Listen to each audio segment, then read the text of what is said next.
नवंबर के प्यारे छात्र छात्राओं, आप लोगों को मेरा सुप्रभात। हम लोग आज गद्य खंड में तीसरी कहानी पढ़ने जा रहे हैं, जिसका शीर्षक है तुम कब जाओगे अतिथि। तुम कब जाओगे अतिथि। यह एक व्यंग्य रचना है। यदि पूछ दिया जाए कि तुम कब जाओगे अतिथि, गद्य की कौन सी विधा है, तो हमारा उत्तर होना चाहिए व्यंग्य रचना। इसके लेखक शरद जोशी जी हैं। शरद जोशी हरिशंकर परसाई की तरह एक लब्ध प्रतिष्ठित व्यंग्यकार माने जाते हैं। इस पाठ को पढ़ने से पहले हम लोग शरद जोशी का परिचय जान लें। तो शरद जोशी का जन्म मध्य प्रदेश के उज्जैन शहर में 21 मई 1931 को हुआ। शरद जोशी मध्य प्रदेश के उज्जैन शहर में 21 मई 1931 को जन्म लिए। इनका बचपन कई शहरों में बीता। कुछ समय तक यह सरकारी नौकरी में रहे। इसके बाद इन्होंने लेखन को ही आजीविका के रूप में अपना लिया। नौकरी करना ये अच्छा नहीं समझे। लेखन कार्य को ही इन्होंने अपनी आजीविका के रूप में स्वीकार कर लिया। चूँकि इसमें किसी प्रकार की कोई दूसरे की पाबंदी नहीं होती, जबकि नौकरी में हम नियमों से बंधे होते हैं। दूसरे के नियमों का पालन करना पड़ता है। 9 करी 8 करी 1 ना करी गई नौकरी। इसलिए नौकरी को त्याग कर इन्होंने लेखन कार्य को अपनी आजीविका के रूप में स्वीकार कर लिया। इन्होंने आरंभ में कुछ कहानियाँ लिखी, फिर पूरी तरह व्यंग्य लेखन करने लगे। पूरी तरह से व्यंग्य लेखन करने लगे। इन्होंने व्यंग्य लेख, व्यंग्य उपन्यास, व्यंग्य कॉलम के अतिरिक्त हास्य व्यंग्यपूर्ण धारावाहिकों की पटकथाएं और संवाद भी लिखे। हास्य व्यंग्य, वैसा व्यंग्य जिसको सुनकर हमें हंसी आ जाए, वह व्यंग्य हास्य व्यंग्य कहलाता है। उदाहरण के लिए कि हम भारतीय भले किसी मामले में विश्व में सर्वशक्तिमान हो या न हो, कम से कम एक मामले में इतना सर्वशक्तिमान जरूर हैं कि हम फ्रांस के तमाम चिड़ियाघरों में मच्छर भरने की क्षमता रखते हैं। सुनकर लोग हंस देते हैं, जबकि यह कमेंट है, कटाक्ष है यहाँ के प्रदूषण पर, कि बिना मच्छरों का कुरसगान सुने हुए रात में हमें नींद नहीं आती। तो हिंदी व्यंग्य को प्रतिष्ठा दिलाने वाले प्रमुख व्यंग्यकारों में शरद जोशी का भी एक स्थान है। व्यंग्य को साहित्य की विधा बनाने में जिन लोगों ने अथक प्रयास किया, उन लोगों में शरद जोशी का भी एक स्थान है। ऐसे हरिशंकर परसाई अपने ज़माने के बहुत अच्छे व्यंग्यकार रहे हैं, जिन्होंने व्यंग्य को साहित्य में प्रतिष्ठा दिलाने का सफल प्रयास किए थे। शरद जोशी भी उन्हीं के समान थे। शरद जोशी की प्रमुख व्यंग्य कृतियाँ हैं परिक्रमा, किसी बहाने, जीप पर सवार इल्लियाँ, तिलस्म, रहा किनारे बैठ, दूसरी सतह, प्रतिदिन। ये सब इनकी व्यंग्य रचनाएं हैं। इनके दो व्यंग नाटक भी हैं, अंधों का हाथी और एक था गधा। एक व्यंग उपन्यास भी इन्होंने लिखा। यदि आपको कहीं लाइब्रेरी में मिल जाए तो आप इसे पढ़ने का प्रयास करेंगे। बहुत ही मनोरंजक हास्य व्यंग है यह।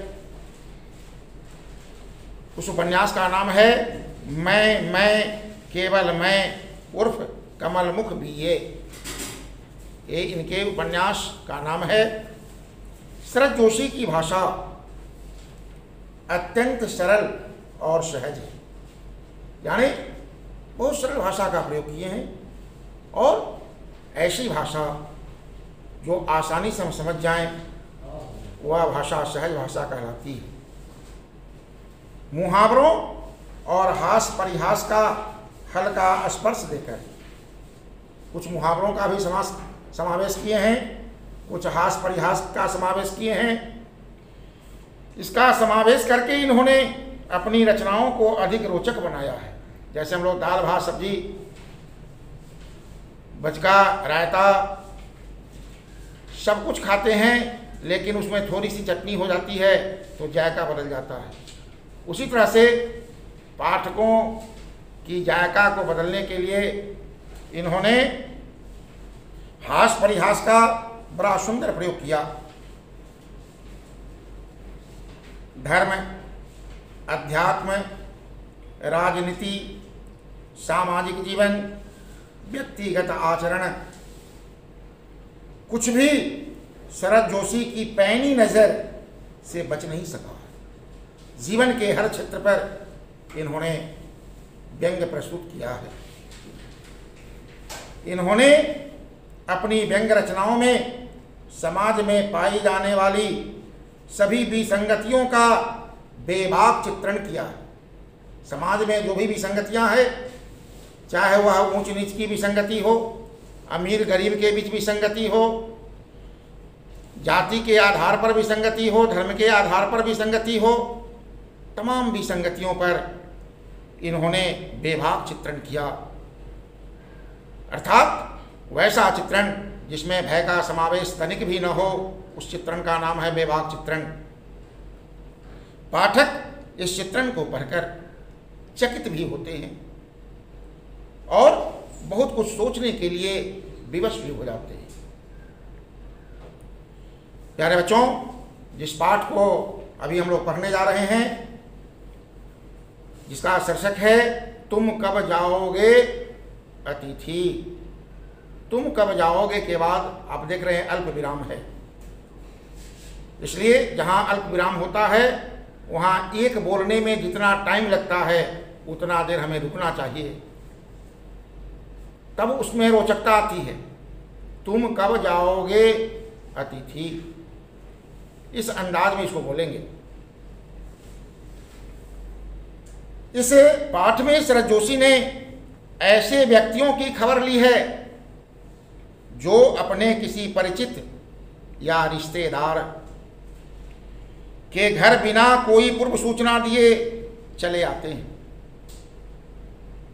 आज तो मोबाइल का ज़माना है, लोग पहले इन्फॉर्मेशन देते हैं कि आज मैं आपके यहाँ आ रहा हूँ, लेकिन आज के ज़माने में भी बहुत ऐसे सज्जन मिलेंगे आपको जो बिना किसी सूचना के अपने सगे संबंधियों के यहाँ पहुँच जाते हैं और वहाँ जाने के बाद वो क्या करते हैं, आइए इसी का वर्णन है इस पाठ में। और फिर जाने का नाम नहीं लेते, पहुँच तो जाते हैं लेकिन वे जाने का नाम नहीं लेते। मेजबान स्वागत करते करते थक जाते हैं, उनका बटुआ ढीला हो जाता है, फिर भी ये अतिथि महोदय वहाँ से लौटने का नाम नहीं लेते। मेजबान को सोचना पड़ता है कि तुम कब जाओगे अतिथि। भले ही उनका टिके रहना मेजबान पर कितना भारी क्यों न पड़े, लेकिन इसकी उन्हें कोई चिंता नहीं होती। उन्हें तो सुंदर सुंदर मिलता है, खाते हैं और मस्ती लेते हैं। प्यारे बच्चों, अच्छा अतिथि कौन होता है? एक प्रश्न उठता है कि अच्छा अतिथि कौन होता है? वह जो पहले से अपने आने की सूचना देकर आए और घंटा 2 घंटा रहे फिर वापस चला जाए, तो इसको कहते हैं अतिथि देवो भव। इसको कहा जाता है अतिथि देवो भव। जैसा आप देखते हैं, सुने होंगे, धार्मिक धारावाहिकों के माध्यम से देखे होंगे, रामायण में, महाभारत में, कि भगवान आते थे, भक्तों पर कृपा करके उन्हें मनोवांछित वरदान देकर पुनः लौट जाते थे। तो जो अच्छे अतिथि होते हैं वे किसी के यहाँ जाते हैं, घंटा 2 घंटा ठहरे, उतना ही देर में मेहमानबाजी कर लिए और फिर वापस चले आए। तो इसके लिए हमारे धर्मशास्त्रों में लिखा गया है अतिथि देवो भव। लेकिन कुछ ऐसे अतिथि भी होते हैं जो आने से पूर्व सूचना देते हैं, 1-2 दिन तक रहते हैं, 1-2 दिनों तक मेहमानबाजी करने के बाद वे वापस जाते हैं। तो उनको कहेंगे हम मानव अतिथि, यानी उसमें मानवता है कि 1-2 दिनों के बाद वे वापस चले जाते हैं। लेकिन कुछ ऐसे अतिथि भी हैं जो आते हैं तो जाने का नाम नहीं लेते। ऐसे अतिथि को यदि राक्षस की श्रेणी में रख दिया जाए तो शायद इसमें कोई संशय की बात नहीं होगी। तो लेखक महोदय के यहाँ जो अतिथि आए थे वह राक्षस श्रेणी वाले अतिथि थे।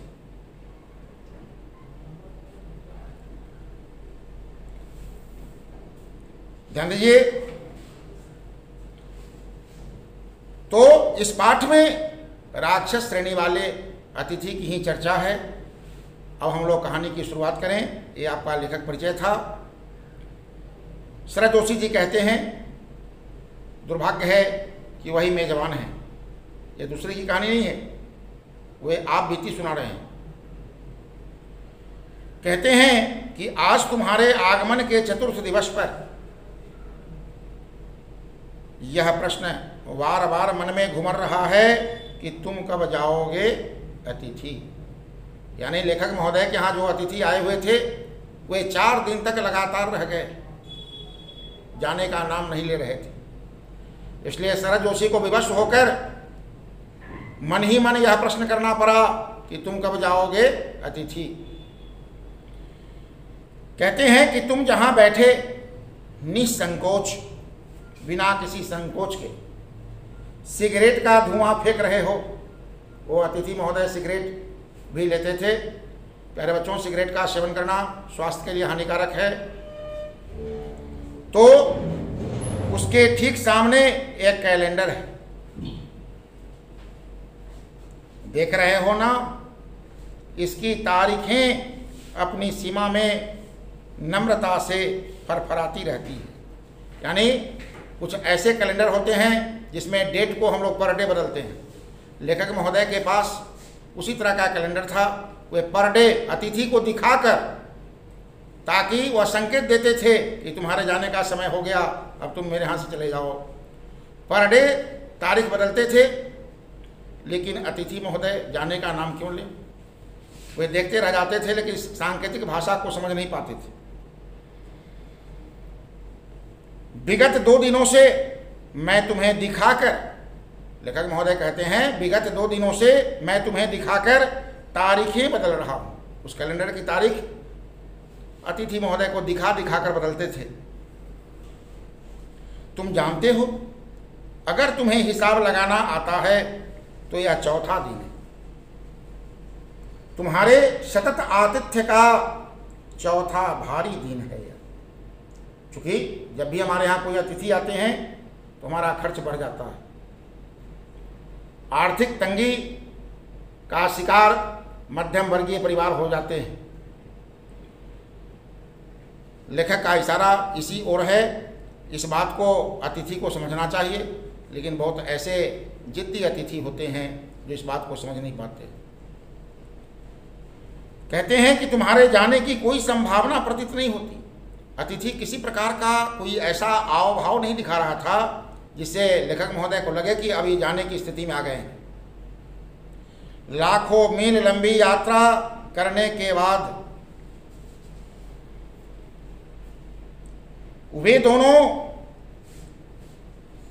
एस्ट्रोनॉट्स भी इतने समय चांद पर नहीं रुके थे। कहते हैं कि एस्ट्रोनॉट्स जो लाखों मील की यात्रा करने के बाद चांद तक पहुंचे थे, वे भी वहाँ इतने दिनों तक नहीं रुके जितने दिनों से तुम मेरे घर में हो।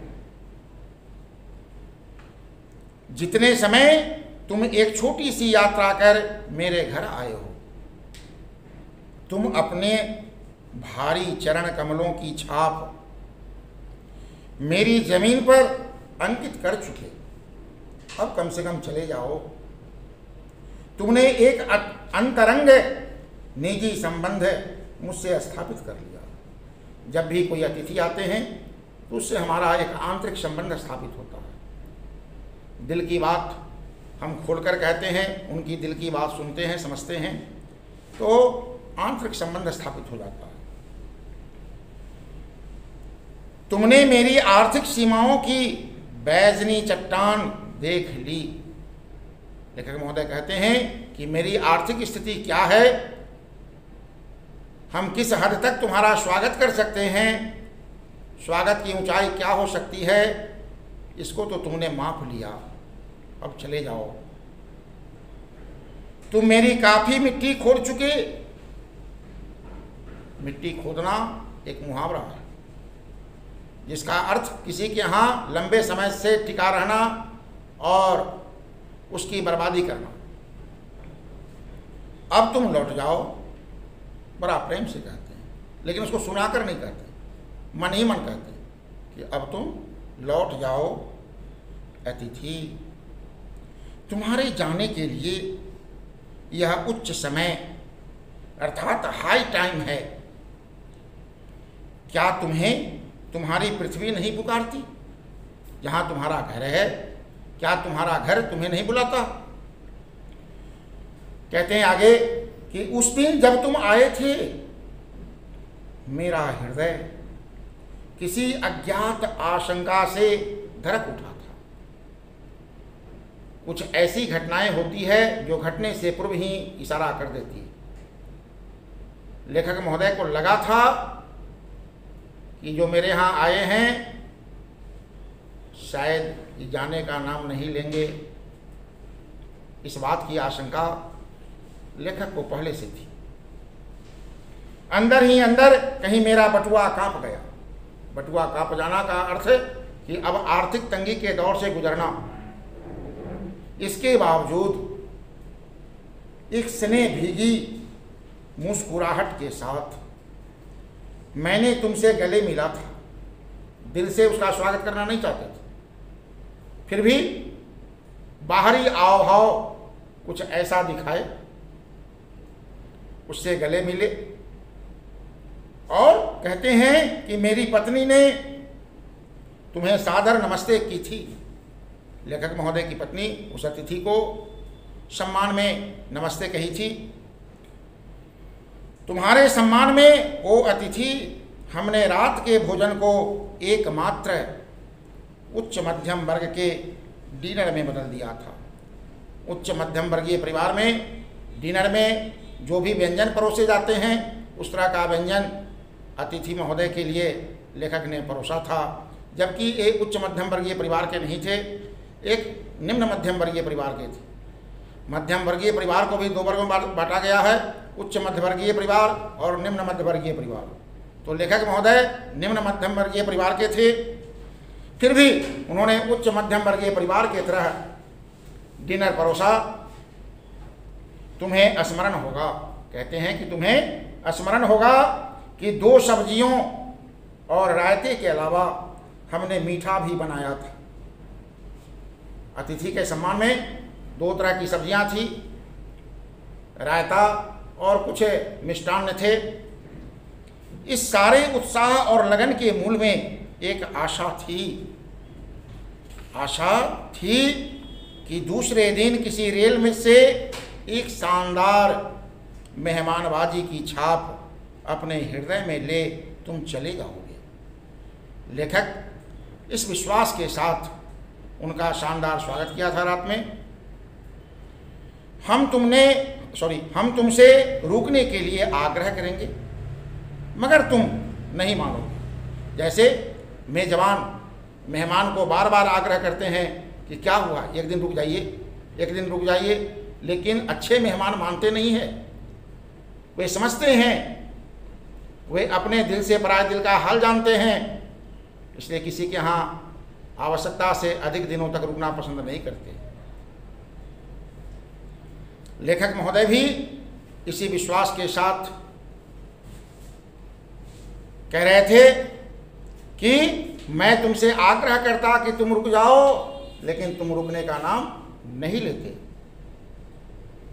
और एक अच्छे अतिथि की तरह चले जाओगे, पर ऐसा नहीं हुआ। दूसरे दिन भी तुम अपनी अतिथि सुलभ मुस्कान लिए घर में ही बने रह गए, एक बार भी वो जाने का नाम नहीं लिया। लेखक बेचारे जो सोचे थे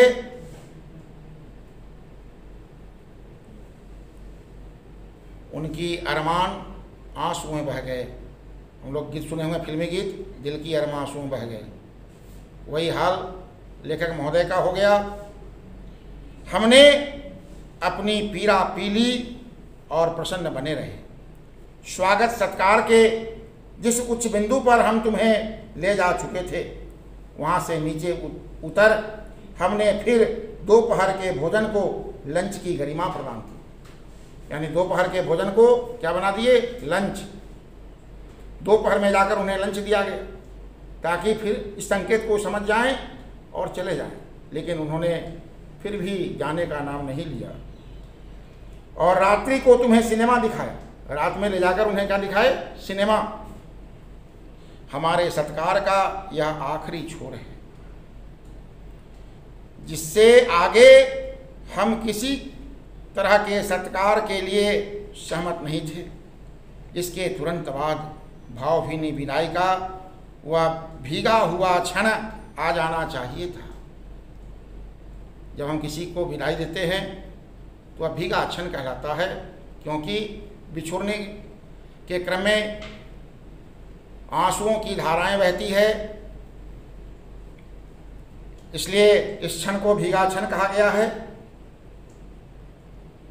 लेकिन जब तुम विदा होते और हम तुम्हें स्टेशन तक छोड़ने जाते, पर तुमने ऐसा नहीं किया, उस समय भी जाने का नाम नहीं लिए।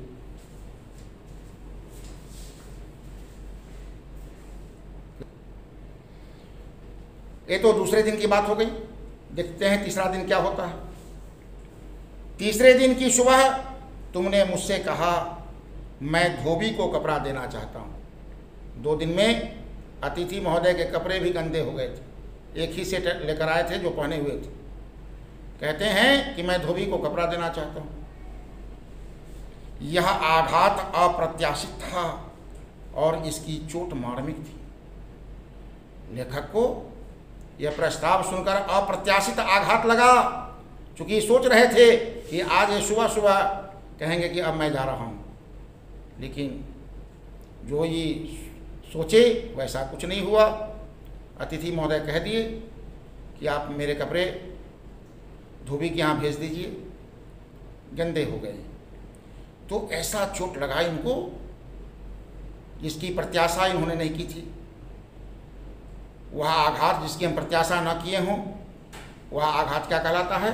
अप्रत्याशित आघात। तुम्हारी सामीप्य की बेला एकाएक यूं रबर की तरह खिंच जाएंगी, इसका मुझे अनुमान न था। तुम मेरे यहाँ इतने लंबे समय तक रह जाओगे, इसका मैं कभी अनुमान नहीं लगाया था। पहली बार मुझे लगा कि अतिथि सदैव देवता नहीं होता। प्रायः लोग अतिथि को देवता मानते हैं, लेकिन कुछ ऐसे अतिथि होते हैं जो देवत्व शक्ति से नीचे गिर जाते हैं। वह मानव बन जाता है और थोड़े अंशों में राक्षस भी हो सकता है। जो अतिथि आए और फिर जाने का नाम न ले, उसको भगाया जाए तो वह अतिथि देवता और मानव तो नहीं, राक्षस जरूर हो सकता है। किसी लॉन्ड्री पर दे देते हैं। लेखक भी दिमाग लगाए कि धोबी के यहाँ देंगे तो 3-4 दिन लगा देगा, चलो किसी लॉन्ड्री में कपड़ा दे देते हैं, जल्दी धुल जाएंगे। चूंकि बेचैन थी, कि किसी तरह ही चले जाएं। मैंने कहा, लेखक महोदय कहते हैं कि मैंने कहा कि चलिए मैं आपके कपड़े को किसी लॉन्ड्री में दे देता हूँ। मन ही मन एक विश्वास पल रहा था कि तुम्हें जल्दी जाना है। कहाँ है लॉन्ड्री? अतिथि महोदय पूछे कि कहाँ है लॉन्ड्री? लेखक कहते हैं कि चलो चलते हैं, तुम्हें दिखा हुआ नहीं, मैं दिखा देता हूँ। मैंने कहा और अपनी सहज बनियान पर औपचारिक कुर्ता डालने लगा। यानी लेखक महोदय घर में जो बनियान पहने हुए थे, बनियान कहते हैं गंजी को, उस पर औपचारिकता रूपी कुर्ता को क्या करने लगे? डालने लगे, यानी कुर्ता पहनने का दिखावा करने लगे। कहाँ जा रहे हैं? पत्नी ने पूछा। लेखक महोदय की पत्नी पूछी जो ही वो कुर्ता पहनने लगे कि कहाँ जा रहे हैं? इनके कपड़े लॉन्ड्री पर देने हैं। मैंने कहा, ये अतिथि महोदय कपड़े कहाँ देने हैं? लॉन्ड्री पर देने हैं। मेरी पत्नी की आंखें एकाएक बड़ी बड़ी हो गई।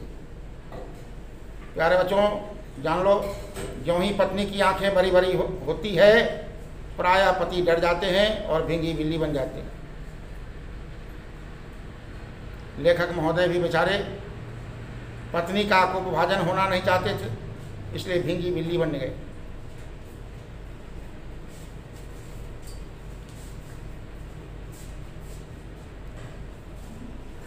लेखक कहते हैं आगे कि आज से कुछ वर्ष पूर्व उनकी ऐसी आंखें देख मैंने अपने अकेलेपन की यात्रा समाप्त कर बिस्तर खोल दिया था। बेचारे लेखक महोदय आप बीती सुनाते हैं, एक बार ये अकेले यात्रा पर जा रहे थे। जो ही ये अपना लगेज ठीक किए, पत्नी देखी, करक कर पूछती है कहाँ जा रहे हैं? तो यात्रा पर। जो ही वह बड़ी बड़ी आंख दिखाई, डर के मारे बेचारे बिस्तर खोल दिए। पत्नी प्रीत बहुत से लोग हुआ करते हैं, लेखक महोदय भी पत्नी प्रीत हैं। पर अब जब वे ही आंखें बड़ी होती है तो मन छोटा होने लगता है। जो ही पत्नी की आंखें बड़ी होती है, लेखक का मन छोटा होने लगता है। वे इस आशंका और भय से बरी हुई थी कि अतिथि अधिक दिनों तक ठहरेगा, क्योंकि जब किसी के यहाँ कोई अतिथि अधिक दिन तक ठहर जाते हैं तो न केवल गृह स्वामी परेशान होते हैं, बल्कि गृह स्वामिनी को भी परेशान होना पड़ता है, क्योंकि तरह तरह का व्यंजन वही बनाती है। अधिक बनाने के कारण वो जल्दी आग बबूला हो जाती है। इसलिए लेखक को लगा कि मेरी श्रीमती जी की क्रोधाग्नि प्रबल हो रही है, अब कोई उपाय नहीं है। प्यारे बच्चों, इस कहानी का अगला अंश फिर अगले वीडियो में मैं पढ़ाऊँगा। आप इसे बार बार सुने और कुछ आंतरिक प्रश्न मैं दिया हूँ। आप जब इस वीडियो को सुनेंगे तो उन प्रश्नों के उत्तर इसी में छिपे हुए हैं। आप सुनेंगे और प्रश्नों का उत्तर तैयार करेंगे। बहुत बहुत धन्यवाद।